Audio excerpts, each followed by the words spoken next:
Modi ji's government. We are happy to support.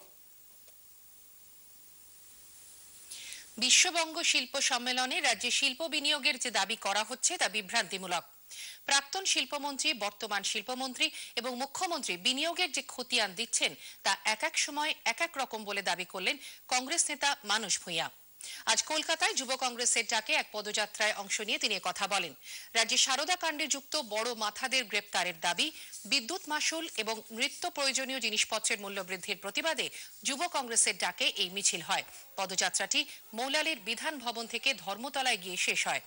পদযাত্রায় অংশ নেন রাজ্য যুব সভাপতি অরিন্দম ভট্টাচার্য, মানস ভূঁইয়া প্রমুখ।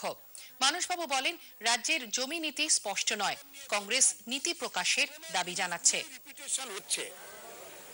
কারণ একবার পার্থবাবু শিল্পমন্ত্রী হিসেবে বলেছিলেন 1,30,000 কোটি টাকা আসছে।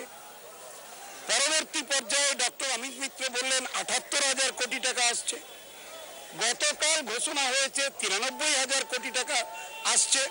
এখন 78, 93, 1,30,000 কোনটা সত্য বুঝতে পারছি না। জমি না দিলে শিল্প কোত্থেকে হবে?